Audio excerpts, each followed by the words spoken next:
Welcome back to Paul and Benny. If you've been here before, you know that I'm Paul. And I was at Trader Joe's yesterday and I saw this pumpkin chocolate chunk oatmeal cookie mix. And I wondered, is it good? It was only $5 and it makes 24 cookies. So I thought that's a pretty good value. And there's not a ton of bad ingredients in it. I mean, like chemicals or preservatives. Of course, it's full of sugar and there's chocolate chips, but not stuff that you don't have in your house. So I'm gonna give it a try, see if it's any good, and I'll let you know. Before we get started, I feel like I might be kind of a harsh judge because I'm not bragging, but I feel like I make some of the best oatmeal cookies I've had. And I'm not saying that because I think like I'm the best baker in the world, but I've made so many batches of oatmeal cookies and I've made some really bad ones. And I used to bake for a coffee shop here in the Valley and I had to make sure my oatmeal cookies were like top notch. And I kind of pride myself on them, so I might be a little harsh on this, but I'm gonna give them a try. My oven's already preheating to 350 degrees, and it says on here the only thing we need to add is 1 large egg. I got 2, I don't know, my eggs are really tiny, and I was like, maybe I need to put them both in to make 1 large egg, but we'll see. So 1 large egg, a stick of softened butter, and 2 tablespoons of water. Here's what the mix looks like inside. It's a little bit of pumpkin-y color, like not really orangey, but more of a natural pumpkin color. And there's quite a few chocolate chunks, it looks like. So, I mean, I'm not disappointed so far. One of my main things was like, what if it's just got little bits of like yucky chocolate? But I don't think so.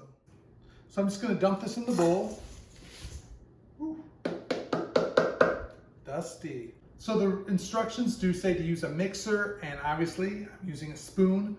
We just moved, and I don't know where my mixer is. I don't know where most things are. So I'm gonna go ahead and get started with a spoon. I'm sure I can get it. It just says mix until combined. Next, I'm gonna add my egg. I'm gonna add my butter. It's like a couple seconds away from melted. And I'm gonna add my water. That was weird. And I'm gonna stir. It's at this point I realized I probably should use a mixer. I don't think I need to add more liquid, but I'm literally having to like mash it together to get it to come together. Sorry, I'm moving all over the place. I don't have a tripod set up over here. I don't have microphone. I don't have lighting, but we're making cookies.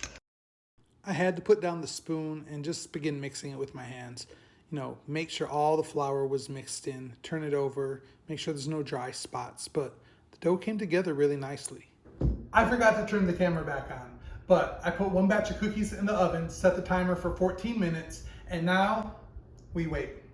They smell good, they look good, they're puffed up a little, they're not like, you know, spread out real wide or anything, but smell like cookies to me. They're way too hot to touch right now, but they look beautiful. Lots of chocolate chunks in there. Now just waiting. Okay, and here's the moment I've been waiting for. Let's grab one, let's grab this one. It's got a good amount of chocolate on top. They're still really warm. Oh, the chocolate's melted. Very, very soft, very tender. I think by not beating it with the mixer, maybe it developed less gluten, it's even more tender. Not very sweet, more on the spicy side than sweet. It's almost savory because the chocolate's dark and there's a lot of, you know, false spices, so it's not overly sugary. They're not the best oatmeal cookies I've ever had, by far. They're a really good fall spiced cookie. You definitely get the clove, the nutmeg, the cinnamon, the ginger, all of that. I'm gonna say they're good. I would make them again. They're definitely worth the value. I only made half of them, so I still have another batch of dough to make later in the week. I'm gonna say they're really, really good. I like them, and I would recommend them. As always, I'm Paul. Maybe we'll have Benny do a quick review of these and post a short when he gets home, see what he thinks of the cookies. We're grateful for delicious fall treats, especially ones that are easy to throw together. This time of year, we have a lot of great flavors that we really don't experience the rest of the year. So we're very thankful for all the abundance and all the blessings we have, and we're grateful for you watching.